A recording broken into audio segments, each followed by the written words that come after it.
One thing is certain in our northern land, allow that birth or valor, wealth or wit, give each precedence to their possessor, envy, that follows on such eminence, as comes the limehound on the roebuck's trace, shall pull him down each one. Sir David Lindsay. Leopold, Grand Duke of Austria, was the first possessor of that noble country to whom the princely rank belonged. He had been raised to the ducal sway in the German Empire on account of his near relationship to the Emperor, Henry the Stern, and held under his government the finest provinces which are watered by the Danube. His character has been stained in history on account of one action of violence and perfidy, which arose out of these very transactions in the Holy Land, and yet the shame of having made Richard a prisoner when he returned through his dominions, unattended and in disguise, was not one which flowed from Leopold's natural disposition. He was rather a weak and a vain than an ambitious or tyrannical prince. His mental powers resembled the qualities of his person. He was tall, strong, and handsome, with a complexion in which red and white were strongly contrasted, and had long flowing locks of fair hair. But there was an awkwardness in his gait which seemed as if his size was not animated by energy sufficient to put in motion such a mass, and in the same manner, wearing the richest dresses, it always seemed as if they became him not. As a prince, he appeared too little familiar with his own dignity, and being often at a loss how to assert his authority when the occasion demanded it, he frequently thought himself obliged to recover, by acts and expressions of ill-timed violence, the ground which might have been easily and gracefully maintained by a little more presence of mind in the beginning of the controversy. Not only were these deficiencies visible to others, but the Archduke himself could not but sometimes entertain a painful consciousness that he was not altogether fit to maintain and assert the high rank which he had acquired, and to this was joined the strong, and sometimes the just, suspicion that others esteemed him lightly accordingly. When he first joined the crusade, with a most princely attendance, Leopold had desired much to enjoy the friendship and intimacy of Richard, and had made such advances towards cultivating his regard as the King of England ought, in policy, to have received and answered. But the Archduke, though not deficient in bravery, was so infinitely inferior to Coeur de Lion in that ardor of mind which would danger as a bride, that the king very soon held him in a certain degree of contempt. Richard, also, as a Norman prince, a people with whom temperance was habitual, despised the inclination of the German for the pleasures of the table, and particularly his liberal indulgence in the use of wine. For these, and other personal reasons, the King of England very soon looked upon the Austrian prince with feelings of contempt, which he was at no pains to conceal or modify, and which, therefore, were speedily remarked, and returned with deep hatred, by the suspicious Leopold.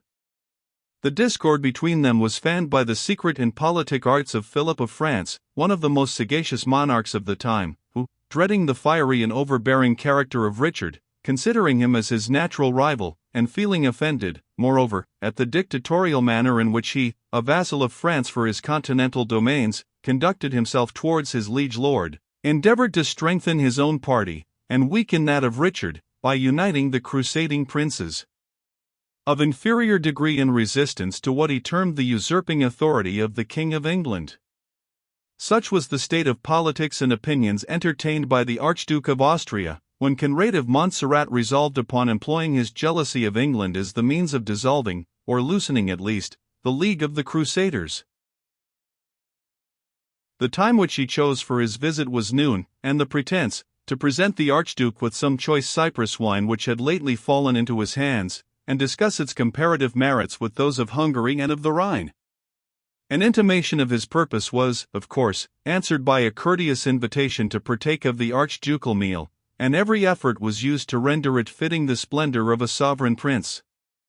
Yet the refined taste of the Italians saw more cumbrous profusion than elegance or splendor in the display of provisions under which the board groaned. The Germans, though still possessing the martial and frank character of their ancestors who subdued the Roman Empire, had retained withal no slight tinge of their barbarism. The practices and principles of chivalry were not carried to such a nice pitch amongst them as amongst the French and English knights, nor were they strict observers of the prescribed rules of society, which among those nations were supposed to express the height of civilization. Sitting at the table of the Archduke, Conrad was at once stunned and amused with the clang of Teutonic sounds assaulting his ears on all sides, notwithstanding the solemnity of a princely banquet. Their dress seemed equally fantastic to him, many of the Austrian nobles retaining their long beards, and almost all of them wearing short jerkins of various colors, cut, and flourished, and fringed in a manner not common in Western Europe. Numbers of dependents, old and young, attended in the pavilion, mingled at times in the conversation, received from their masters the relics of the entertainment, and devoured them as they stood behind the backs of the company. Jesters, dwarfs, and minstrels were there in unusual numbers, and more noisy and intrusive than they were permitted to be in better regulated society. As they were allowed to share freely in the wine, which flowed round in large quantities, their licensed tumult was the more excessive. All this while, and in the midst of a clamor and confusion which would better have become a German tavern during a fair than the tent of a sovereign prince, the Archduke was waited upon with a minuteness of form and observance which showed how anxious he was to maintain rigidly the state and character to which his elevation had entitled him. He was served on the knee, and only by pages of noble blood, fed upon plate of silver, and drank his Tokay and Rhenish wines from a cup of gold. His ducal mantle was splendidly adorned with ermine, his coronet might have equalled in value a royal crown, and his feet, cased in velvet shoes, the length of which, peaks included, might be 2 feet, rested upon a footstool of solid silver. But it served partly to intimate the character of the man, that, although desirous to show attention to the Marquis of Montserrat, whom he had courteously placed at his right hand, he gave much more of his attention to his Sprechsprecher, that is, his man of conversation, or Cerofslings, who stood behind the Duke's right shoulder. This personage was well attired in a cloak and doublet of black velvet, the last of which was decorated with various silver and gold coins stitched upon it, in memory of the munificent princes who had conferred them, and bearing a short staff to which also bunches of silver coins were attached by rings, which he jingled by way of attracting attention when he was about to say anything which he judged worthy of it. This person's capacity in the household of the Archduke was somewhat betwixt that of a minstrel and a counsellor. He was by turns a flatterer, a poet, and an orator, and those who desired to be well with the Duke generally studied to gain the goodwill of the Sprechsprecher. Lest too much of this officer's wisdom should become tiresome, the Duke's other shoulder was occupied by his Hofenarer, or court jester, called Jonas Schwenkier, who made almost as much noise with his fool's cap, bells, and bauble, as did the orator, or man of talk, with his jingling baton. These two personages threw out grave and comic nonsense alternately, while their master, laughing or applauding them himself, yet carefully watched the countenance of his noble guest, to discern what impression so accomplished a cavalier received from this display of Austrian eloquence and wit. It is hard to say whether the man of wisdom or the man of folly contributed most to the amusement of the party, or stood highest in the estimation of their princely master, but the sallies of both seemed excellently well received. Sometimes they became rivals for the conversation, and clanged their flappers in emulation of each other with a most alarming contention, but, in general, they seemed on such good terms, and so accustomed to support each other's play, that the Sprechsprecher often condescended to follow up the jester's witticisms with an explanation, to render them more obvious to the capacity of the audience, so that his wisdom became a sort of commentary on the buffoon's folly. And sometimes, in requital, the Hofenarer, with a pithy jest, wound up the conclusion of the orator's tedious harangue. Whatever his real sentiments might be, Conrad took especial care that his countenance should express nothing but satisfaction with what he heard, and smiled or applauded as zealously, to all appearance, as the Archduke himself at the solemn folly of the Sprechsprecher and the gibbering wit of the fool. In fact, he watched carefully until the one or other should introduce some topic favorable to the purpose which was uppermost in his mind. It was not long ere the King of England was brought on the carpet by the jester, who had been accustomed to consider Dickon of the Broom, which irreverent epithet he substituted for Richard Plantagenet, as a subject of mirth, acceptable and inexhaustible. The orator, indeed, was silent, and it was only when applied to by Conrad that he observed, the genista, or broomplant, was an emblem of humility, and it would be well when those who wore it would remember the warning. The allusion to the illustrious badge of Plantagenet was thus rendered sufficiently manifest, and Jonas Schwenkier observed that they who humbled themselves had been exalted with a vengeance. "Honor unto whom honor is due," answered the Marquis of Montserrat. We have all had some part in these marches and battles, and methinks other princes might share a little in the renown which Richard of England engrosses amongst minstrels and minnesingers. Has no one of the joyeuse science here present a song in praise of the royal Archduke of Austria, our princely entertainer? 3 minstrels emulously stepped forward with voice and harp. 2 were silenced with difficulty by the Sprechsprecher, who seemed to act as master of the revels, and a hearing was at length procured for the poet preferred, who sung, in High German, stanzas which may be thus translated. What brave chief shall head the forces, where the Red Cross legions gather? Best of horsemen, best of horses, highest head and fairest feather. Here the orator, jingling his staff, interrupted the bard to intimate to the party what they might not have inferred from the description, that their royal host was the party indicated, and a full-crowned goblet went round to the acclamation, Hoch liebt der Herzog Leopold. Another stanza followed. Ask not Austria why, midst princes, still her banner rises highest, ask as well the strong-winged eagle, why to heaven he soars the highest. The eagle, said the expounder of dark sayings, is the cognizance of our noble lord the Archduke of his royal grace, I would say, and the eagle flies the highest and nearest to the sun of all the feathered creation. The lion hath taken a spring above the eagle, said Conrad carelessly. The Archduke reddened, and fixed his eyes on the speaker, while the Sprechsprecher answered, after a minute's consideration, the Lord Marquis will pardon me, a lion cannot fly above an eagle, because no lion hath got wings. Except the lion of St. Mark, responded the jester. That is the Venetians' banner, said the Duke, but assuredly that amphibious race, half nobles, half merchants, will not dare to place their rank in comparison with ours.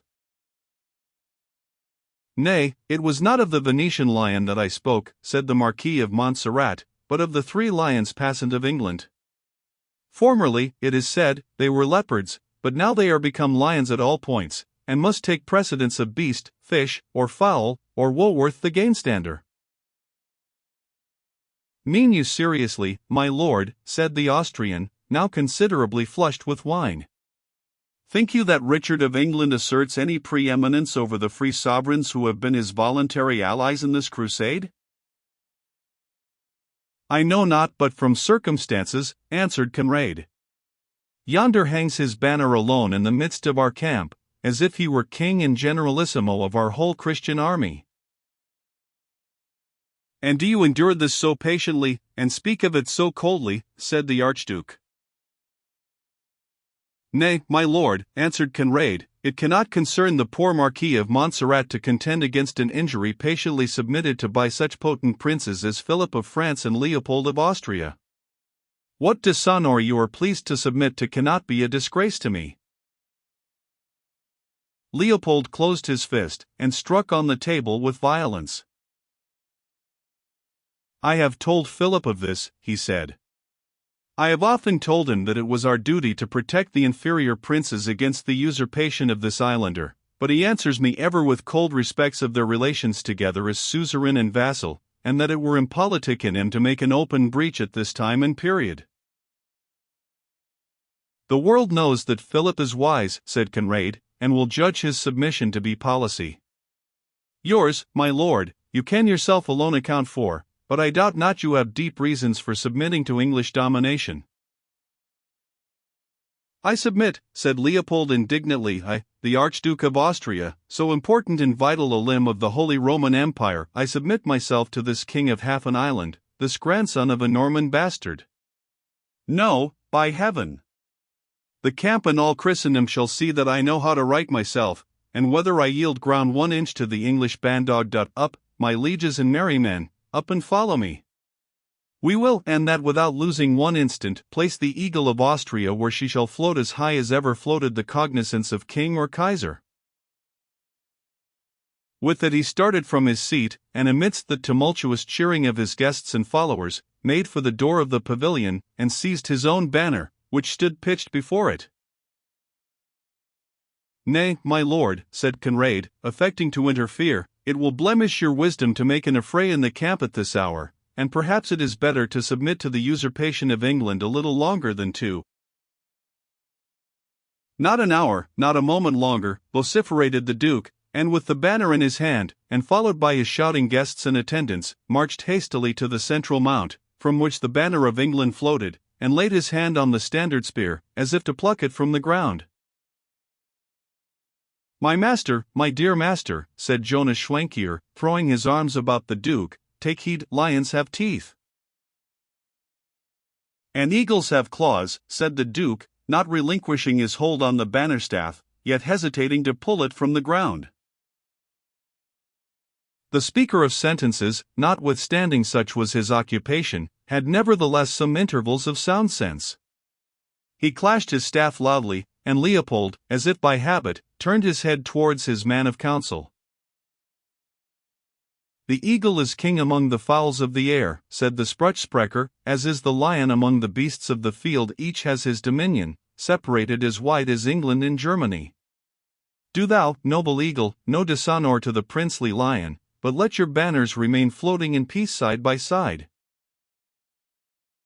Leopold withdrew his hand from the bannerspear, and looked round for Conrad of Montserrat, but he saw him not, for the Marquis, so soon as he saw the mischief afoot, had withdrawn himself from the crowd, taking care, in the first place, to express before several neutral persons his regret that the Archduke should have chosen the hours after dinner to avenge any wrong of which he might think he had a right to complain.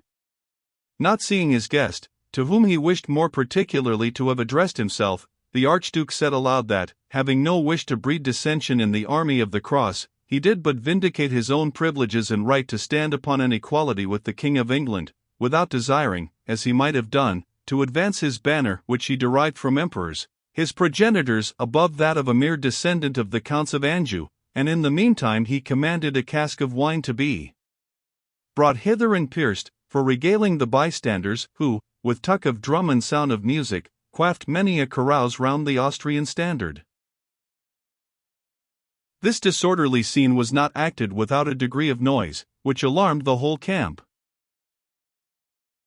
The critical hour had arrived at which the physician, according to the rules of his art, had predicted that his royal patient might be awakened with safety, and the sponge had been applied for that purpose, and the leech had not made many observations ere he assured the Baron of Gilsland that the fever had entirely left his sovereign, and that, such was the happy strength of his constitution, it would not be even necessary, as in most cases, to give a second dose of the powerful medicine. Richard himself seemed to be of the same opinion, for, sitting up and rubbing his eyes, he demanded of de Vaux what present sum of money was in the royal coffers. The Baron could not exactly inform him of the amount. "It matters not," said Richard, "be it greater or smaller, bestow it all on this learned leech, who hath, I trust, given me back again to the service of the Crusade. If it be less than 1,000 bezants, let him have jewels to make it up. I sell not the wisdom with which Allah has endowed me," answered the Arabian physician, "and be it known to you, great prince, that the divine medicine of which you have partaken would lose its effects in my unworthy hands did I exchange its virtues either for gold or diamonds. The physician refuseth a gratuity," said de Vaux to himself. "This is more extraordinary than his being 100 years old." "Thomas de Vaux," said Richard, "thou knowest no courage but what belongs to the sword, no bounty and virtue but what are used in chivalry. I tell thee that this Moor, in his independence, might set an example to them who account themselves the flower of knighthood."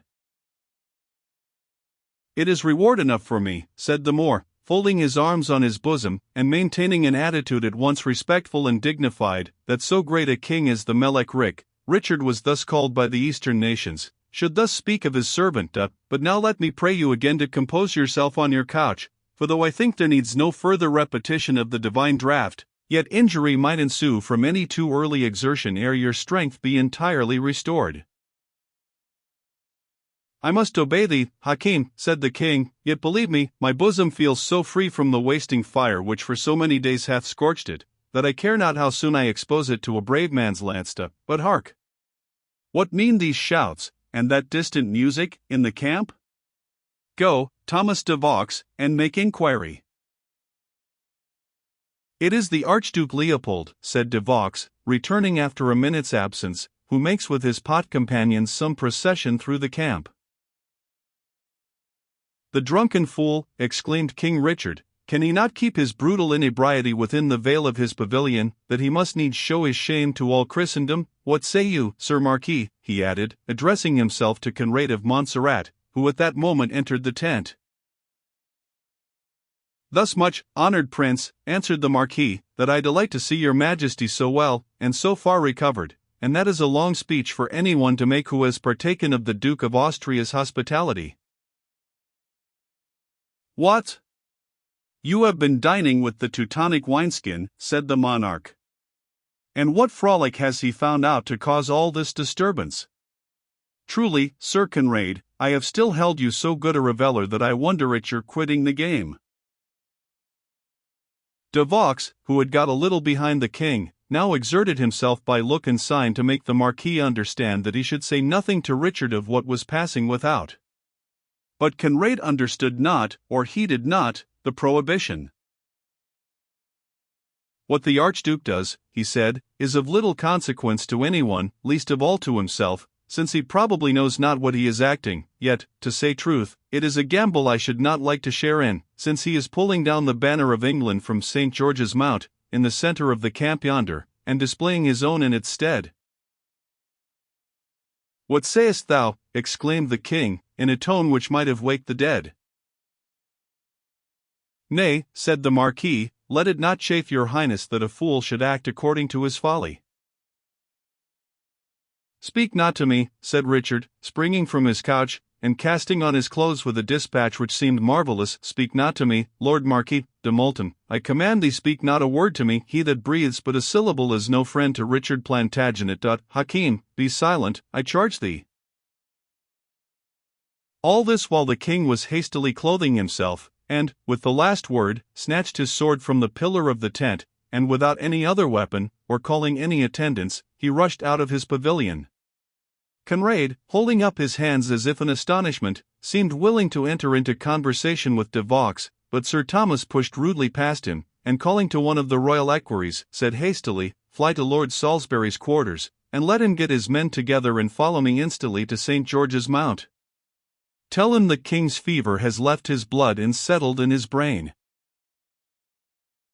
Imperfectly heard, and still more imperfectly comprehended, by the startled attendant whom de Vaux addressed thus hastily, the equerry and his fellow servants of the royal chamber rushed hastily into the tents of the neighboring nobility, and quickly spread an alarm, as general as the cause seemed vague, through the whole British forces. The English soldiers, waked in alarm from that noonday rest which the heat of the climate had taught them to enjoy as a luxury, hastily asked each other the cause of the tumult, and without waiting an answer, supplied by the force of their own fancy the want of information. Some said the Saracens were in the camp, some that the king's life was attempted, some that he had died of the fever the preceding night, many that he was assassinated by the Duke of Austria. The nobles and officers, at an equal loss with the common men to ascertain the real cause of the disorder, labored only to get their followers under arms and under authority, lest their rashness should occasion some great misfortune to the crusading army. The English trumpets sounded loud, shrill, and continuously. The alarm cry of bows and bills, was heard from quarter to quarter, again and again shouted, and again answered by the presence of the ready warriors, and their national invocation, St. George for Merry England. The alarm went through the nearest quarter of the camp, and men of all the various nations assembled, where, perhaps, every people in Christendom had their representatives, flew to arms, and drew together under circumstances of general confusion, of which they knew neither the cause nor the object. It was, however, lucky, amid a scene so threatening, that the Earl of Salisbury, while he hurried after de Vaux's summons with a few only of the readiest English men at arms, directed the rest of the English host to be drawn up and kept under arms, to advance to Richard's succour if necessity should require, but in fit array and under due command, and not with the tumultuary haste which their own alarm and zeal for the king's safety might have dictated. In the meanwhile, without regarding for one instant the shouts, the cries, the tumult which began to thicken around him, Richard, with his dress in the last disorder, and his sheathed blade under his arm, pursued his way with the utmost speed, followed only by de Vaux and 1 or 2 household servants, to St. George's Mount. He outsped even the alarm which his impetuosity only had excited, and passed the quarter of his own gallant troops of Normandy, Poitou, Gascony, and Anjou before the disturbance had reached them, although the noise accompanying the German rebel had induced many of the soldiery to get on foot to listen. The handful of Scots were also quartered in the vicinity, nor had they been disturbed by the uproar. But the king's person and his haste were both remarked by the Knight of the Leopard, who, aware that danger must be afoot, and hastening to share in it, snatched his shield and sword, and united himself to de Vaux, who with some difficulty kept pace with his impatient and fiery master. De Vaux answered a look of curiosity, which the Scottish knight directed towards him, with a shrug of his broad shoulders, and they continued, side by side, to pursue Richard's steps. The king was soon at the foot of St. George's Mount, the sides as well as platform of which were now surrounded and crowded, partly by those belonging to the Duke of Austria's retinue, who were celebrating, with shouts of jubilee, the act which they considered as an assertion of national honor, partly by bystanders of different nations, whom dislike to the English, or mere curiosity, had assembled together to witness the end of these extraordinary proceedings. Through this disorderly troop Richard burst his way, like a goodly ship under full sail, which cleaves her forcible passage through the rolling billows, and heeds not that they unite after her passage and roar upon her stern. The summit of the eminence was a small level space, on which were pitched the rival banners, surrounded still by the Archduke's friends and retinue. In the midst of the circle was Leopold himself, still contemplating with self-satisfaction the deed he had done, and still listening to the shouts of applause which his partisans bestowed with no sparing breath. While he was in this state of self-gratulation, Richard burst into the circle, attended, indeed, only by 2 men, but in his own headlong energies an irresistible host. "Who has dared," he said, laying his hands upon the Austrian standard, and speaking in a voice like the sound which precedes an earthquake, "who has dared to place this paltry rag beside the banner of England?" The Archduke wanted not personal courage, and it was impossible he could hear this question without reply. Yet so much was he troubled and surprised by the unexpected arrival of Richard, and affected by the general awe inspired by his ardent and unyielding character, that the demand was twice repeated, in a tone which seemed to challenge heaven and earth, ere the Archduke replied, with such firmness as he could command, "It was I, Leopold of Austria." "Then shall Leopold of Austria," replied Richard, "presently see the rate at which his banner and his pretensions are held by Richard of England." So saying, he pulled up the standard spear, splintered it to pieces, threw the banner itself on the ground, and placed his foot upon it. "Thus," said he, "I trample on the banner of Austria. Is there a knight among your Teutonic chivalry dare impeach my deed?" There was a momentary silence, but there are no braver men than the Germans. "I," and "I," and "I," was heard from several knights of the Duke's followers, and he himself added his voice to those which accepted the King of England's defiance. "Why do we dally thus?" said the Earl Wallenrode, a gigantic warrior from the frontiers of Hungary. "Brethren and noble gentlemen, this man's foot is on the honor of your country, let us rescue it from violation, and down with the pride of England." So saying, he drew his sword, and struck at the king a blow which might have proved fatal, had not the Scot intercepted and caught it upon his shield. "I have sworn," said King Richard, and his voice was heard above all the tumult, which now waxed wild and loud, "never to strike one whose shoulder bears the cross, therefore live, Wallenrode, but live to remember Richard of England."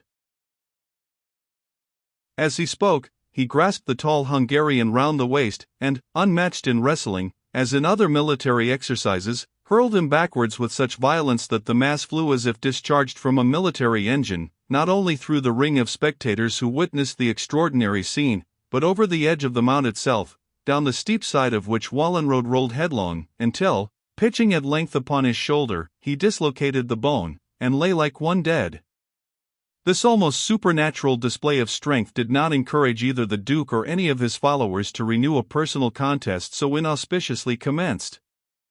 Those who stood farthest back did, indeed, clash their swords, and cry out, "Cut the island mastiff to pieces," but those who were nearer veiled, perhaps, their personal fears under an affected regard for order, and cried, for the most part, "Peace! Peace! The peace of the cross, the peace of Holy Church and our Father the Pope." These various cries of the assailants, contradicting each other, showed their irresolution, while Richard, his foot still on the archducal banner, glared round him with an eye that seemed to seek an enemy, and from which the angry nobles shrunk appalled, as from the threatened grasp of a lion. De Vaux and the Knight of the Leopard kept their places beside him, and though the swords which they held were still sheathed, it was plain that they were prompt to protect Richard's person to the very last, and their size and remarkable strength plainly showed the defense would be a desperate one. Salisbury and his attendants were also now drawing near, with bills and partisans brandished, and bows already bended. At this moment King Philip of France, attended by one or two of his nobles, came on the platform to inquire the cause of the disturbance, and made gestures of surprise at finding the King of England raised from his sickbed, and confronting their common ally, the Duke of Austria, in such a menacing and insulting posture. Richard himself blushed at being discovered by Philip, whose sagacity he respected as much as he disliked his person, in an attitude neither becoming his character as a monarch, nor as a crusader, and it was observed that he withdrew his foot, as if accidentally, from the dishonored banner, and exchanged his look of violent emotion for one of affected composure and indifference.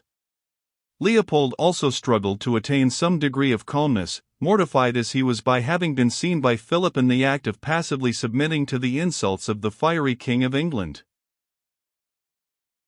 Possessed of many of those royal qualities for which he was termed by his subjects the August, Philip might be termed the Ulysses, as Richard was indisputably the Achilles, of the Crusade.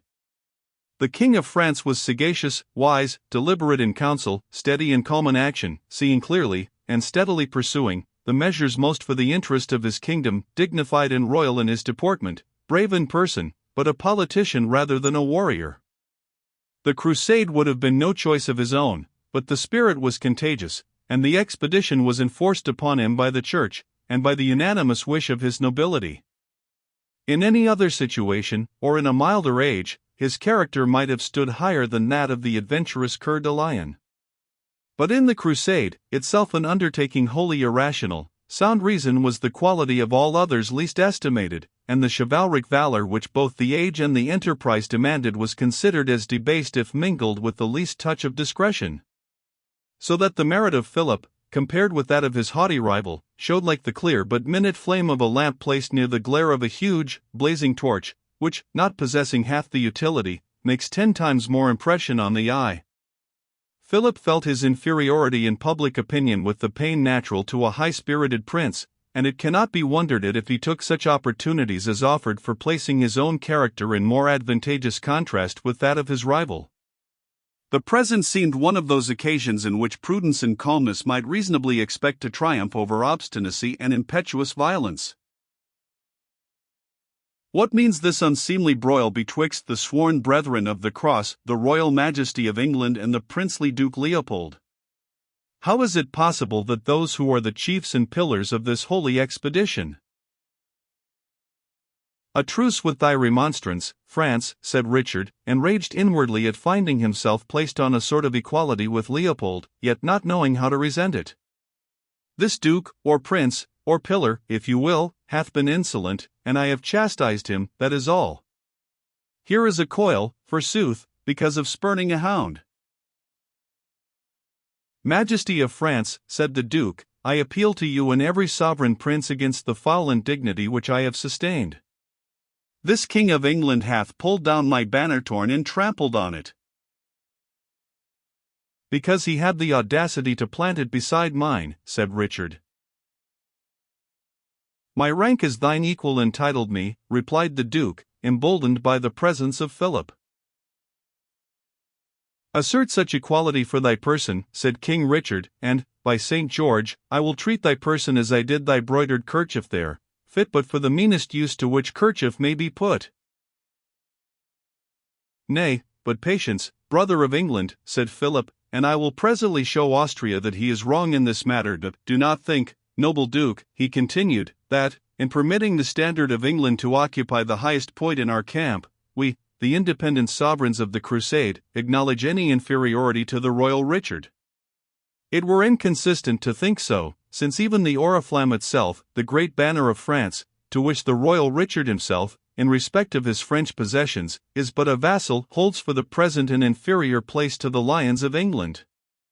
But as sworn brethren of the cross, military pilgrims, who, laying aside the pomp and pride of this world, are hewing with our swords the way to the Holy Sepulchre, I myself, and the other princes, have renounced to King Richard, from respect to his high renown and great feats of arms, that precedence which elsewhere, and upon other motives, would not have been yielded. I am satisfied that, when your royal grace of Austria shall have considered this, you will express sorrow for having placed your banner on this spot, and that the royal majesty of England will then give satisfaction for the insult he has offered." The Sprüchsprecher and the jester had both retired to a safe distance when matters seemed coming to blows, but returned when words, their own commodity, seemed again about to become the order of the day. The man of Proverbs was so delighted with Philip's politic speech that he clashed his baton at the conclusion, by way of emphasis, and forgot the presence in which he was, so far as to say aloud that he himself had never said a wiser thing in his life. "It may be so," whispered Jonas Schwankier, "but we shall be whipped if you speak so loud." The Duke answered sullenly that he would refer his quarrel to the General Council of the Crusade, a motion which Philip highly applauded, as qualified to take away a scandal most harmful to Christendom. Richard, retaining the same careless attitude, listened to Philip until his oratory seemed exhausted, and then said aloud, "I am drowsy, this fever hangs about me still. Brother of France, thou art acquainted with my humor, and that I have at all times but few words to spare. No, therefore, at once, I will submit a matter touching the honor of England neither to prince, pope, nor council. Here stands my banner, whatsoever pennon shall be reared within 3 butts length of it, I, were it the oriflamme, of which you were, I think, but now speaking, shall be treated as that dishonored rag, nor will I yield other satisfaction than that which these poor limbs can render in the lists to any bold challenge, I, were it against 5 champions instead of 1. Now, said the jester, whispering his companion, that is as complete a piece of folly as if I myself had said it, but yet, I think, there may be in this matter a greater fool than Richard yet. And who may that be? Asked the man of wisdom. Philip, said the jester, or our own royal duke, should either accept the challenge. But oh, most sage Sprüchsprecher, what excellent kings wouldst thou and I have made, since those on whose heads these crowns have fallen can play the proverbmonger and the fool as completely as ourselves. While these worthies plied their offices apart, Philip answered calmly to the almost injurious defiance of Richard, I came not hither to awaken fresh quarrels, contrary to the oath we have sworn, and the holy cause in which we have engaged. I part from my brother of England as brothers should part, and the only strife between the lions of England and the lilies of France shall be which shall be carried deepest into the ranks of the infidels. It is a bargain, my royal brother, said Richard, stretching out his hand with all the frankness which belonged to his rash but generous disposition, and soon may we have the opportunity to try this gallant and fraternal wager. Let this noble Duke also partake in the friendship of this happy moment, said Philip, and the Duke approached half sullenly, half willing to enter into some accommodation. I think not of fools, nor of their folly, said Richard carelessly, and the Archduke, turning his back on him, withdrew from the ground.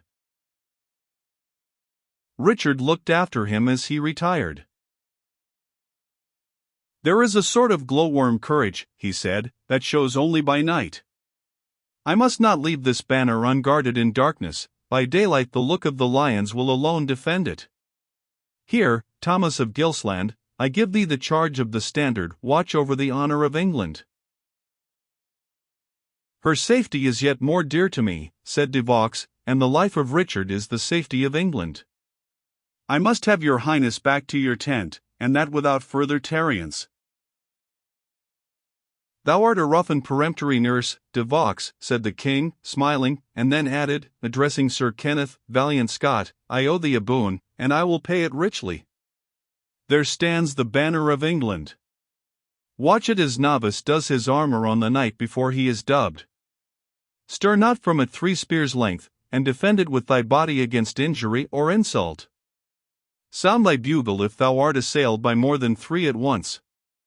Dost thou undertake the charge? Willingly, said Kenneth, and will discharge it upon penalty of my head. I will but arm me, and return hither instantly. The kings of France and England then took formal leave of each other, hiding, under an appearance of courtesy, the grounds of complaint which either had against the other, Richard against Philip, for what he deemed an officious interference betwixt him and Austria, and Philip against Coeur de Lion, for the disrespectful manner in which his mediation had been received.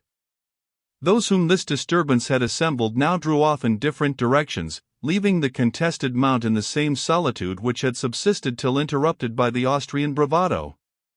Men judged of the events of the day according to their partialities, and while the English charged the Austrian with having afforded the first ground of quarrel, those of other nations concurred in casting the greater blame upon the insular haughtiness and assuming character of Richard. Thou sayest, said the Marquis of Montserrat to the Grand Master of the Templars, that subtle courses are more effective than violence. I have unloosed the bonds which held together this bunch of scepters and lances, thou wilt see them shortly fall asunder. I would have called thy plan a good one, said the Templar, had there been but one man of courage among yonder cold-blooded Austrians to sever the bonds of which you speak with his sword. A knot that is unloosed may again be fastened, but not so the cord which has been cut to pieces.